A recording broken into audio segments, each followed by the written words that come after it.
کہ جن کی وجہ سے ہم جیلوں میں ہیں وہ گواہان ہماری عدم موجودگی میں ان کا بیان ریکارڈ کروا کے، ابھی جرا تو ہونی ہے لیکن گواہ جب بیان کرتا ہے ریکارڈ کرتا ہے تو اس نے خود لکھوانا ہوتا ہے، تو اس کا مطلب یہ ہے کہ جب اہم گواہ ہو، ملزم موجود نہیں ہے، ان کا وکیل موجود نہیں ہے، تو وہ تو پروسیکیوشن نے اپنی مرضی سے لکھوایا ہوگا، تو وہ جو فائدہ لیا جا سکتا تھا پروسیکیوشن ملزمان کی جانب سے وہ نہیں لے سکتے، تو یہ ان کی اصل مسئلہ تھا اور اس وجہ سے انہوں نے یہ بات کی ہے۔ اب یہ اس کا پروسیکیوشن جواب دے سکتی ہے کہ یہ جو پاکستان تحریک انصاف کی جانب سے دعویٰ کیا گیا ہے 5 رہنماؤں کے دستخطوں سے اس بیان کا، اس کی کیا تفصیلات ہیں۔ بیرسٹر گوہر علی خان کی عمران خان سے ملاقات ہوئی اور اس کے بعد کچھ بھاری بھرکم جو صحافی ہیں ان کی جانب سے یہ دعویٰ کیا گیا کہ عمران خان شہباز شریف کے ساتھ، اور آج اخباروں میں بھی شہ سرخی لگی کہ عمران خان شہباز شریف کے ساتھ مذاکرات کی جو پیشکش ہے اس کو قبول کر لیا ہے۔ اس پر گوہر علی خان نے، بیرسٹر گوہر علی خان نے واضح طور پر کہا ہے کہ عمران خان اور حکومت کے درمیان کسی بھی خفیہ معاہدے یا مفاہمت کی بات سراسر بے بنیاد ہے۔ وزیر اعظم کی جانب سے اسمبلی فلور پر مذاکرات کی دعوت کو مثبت انداز میں ہم نے لیا، تاہم اس حوالے سے کوئی فیصلہ کرنے سے پہلے پارٹی مشاورت اور عمران خان کی رائے کو ترجیح دی جائے گی۔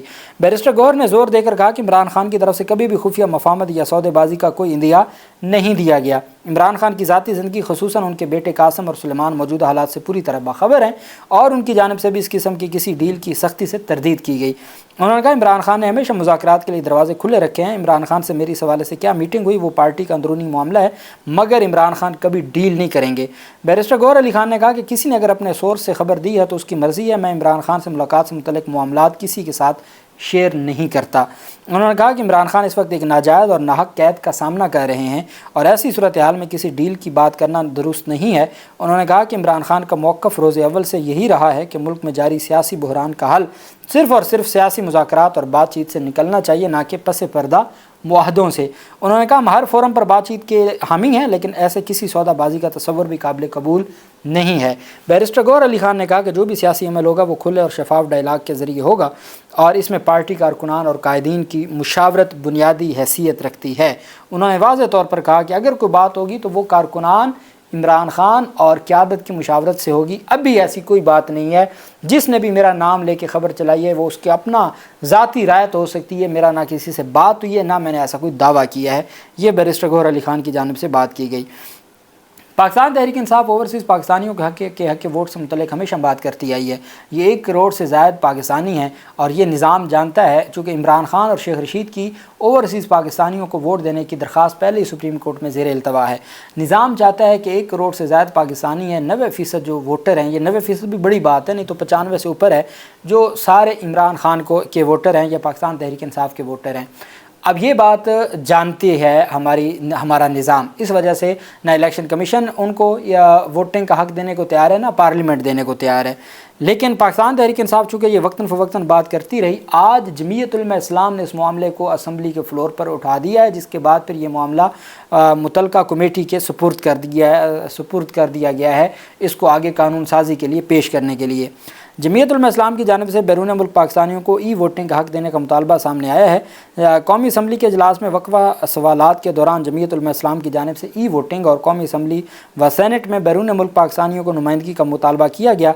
وقفہ سوالات کے دوران JUI نے سوال کیا کہ ہم یہاں اقلیتوں کو تو ایوانوں میں نمائندگی دیتے ہیں مگر بیرون ملک پاکستانیوں کو کب ای ووٹنگ کا حق دیں گے؟ وزیر پارلیمانی امور نون لیگی جو فارم 47 پر اسلام آباد سے جیتے طارق فضل چودھری، انہوں نے جمعیت علماء اسلام کے رکن کے اسمبلی کے سوال کا جواب دیتے ہوئے کہا کہ بیرون ملک پاکستانیوں کو پاکستان آ کر ووٹ ڈالنے کا حق حاصل ہے۔ انہوں نے مزید کہا کہ ایوانوں میں بیرون ملک پاکستانیوں کی نمائندگی سے متعلق یہ دونوں ایوان آئینی طور پر طے کر لیں۔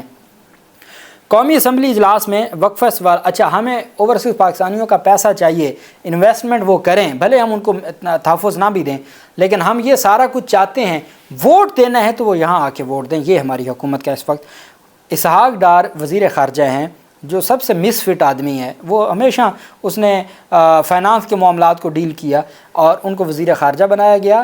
آج انہوں نے قومی اسمبلی میں اعتراف کیا ہے کہ پاکستانی پاسپورٹ اس وقت دنیا میں کم ترین درجے پر ہے، جو گرین پاسپورٹ ہے پاکستان کا وہ دنیا کے میں کم ترین درجے پر ہے۔ یہ آج قومی اسمبلی کے فلور پر وزیر خارجہ نے اعتراف کیا ہے۔ آج ایک اہم معاملہ تھا، انکم ٹیکس ترمیمی آرڈیننس منظور کروانا چاہتی تھی حکومت اور وزیر خزانہ آیا، وزیر خزانہ نے بڑی کوشش کی، پہلے تحریک منظور کروا لی، جب گنتی کی تو گنتی میں اپوزیشن ان کے پاس تو اتنے نمبر ہی نہیں تھے، کورم ہی پورا نہیں تھا تو اس کے اوپر پاکستان تحریک انصاف نے احتجاج کیا، دوبارہ گنتی ہوئی اور حکومت آؤٹ ہو گئی۔ یہ وہ آرڈیننس ہے جس کے اوپر تمام پاکستان کی بزنس کمیونٹی اور جو جیسے ٹیکسٹائل ملز ایسوسی ایشن اور مختلف انہوں نے اس کو مسترد بھی کیا اور اس کو واپس لینے کا مطالبہ بھی کیا ہے۔ آج وزیر خزانہ اس کو ہر صورت منظور کروانے کے لیے اسمبلی میں آئے۔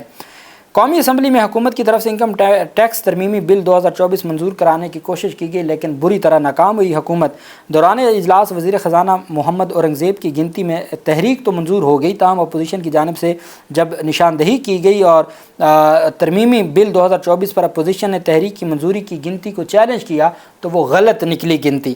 حکومتی اتحاد کے صرف 67 ارکان ایوان میں موجود تھے جبکہ پی ٹی آئی اپوزیشن 32 ارکان موجود تھے۔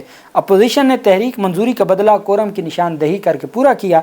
بعد ازاں گنتی، چونکہ ہر صورت آج وزیر خزانہ اس کو منظور کروانا چاہتے تھے، گنتی کی گئی تو کورم پورا نہ نکلا، جس پر اجلاس میں وقفہ کیا گیا۔ بڑی کوشش کی گئی وزیر خزانہ موجود رہے، ادھر ادھر سے اپنے ممبران کو مکمل کریں اور کورم پورا کریں۔ پوری کوشش کے باوجود کورم پورا نہ کر سکے اور حکومت نے وقفے کے بعد دوبارہ اجلاس ہوا، حکومت دوبارہ کورم پورا کرنے میں اور نمبر پورا کرنے میں ناکام رہی، جس کی وجہ سے بغیر کارروائی اور بغیر منظوری کے وزیر خزانہ کو خالی ہاتھ واپس جانا پڑا اور آج بغیر منظوری کے قومی اسمبلی کا اجلاس مؤخر کرنا پڑا۔ یہ پاکستان تحریک انصاف کو آج کامیابی ملی ہے، انہوں نے پورا سٹینڈ لیا ہے اور انہوں نے اپوزیشن کا حق ادا کیا ہے اور وہ قانون جو ایک متنازع قانون ہے اس کو منظور کروانے سے رکوا لیا ہے۔ اللہ پاک پاکستان کا ہمیں ناصر ہو۔ بہت شکریہ۔ اللہ حافظ۔ پاکستان زندہ باد۔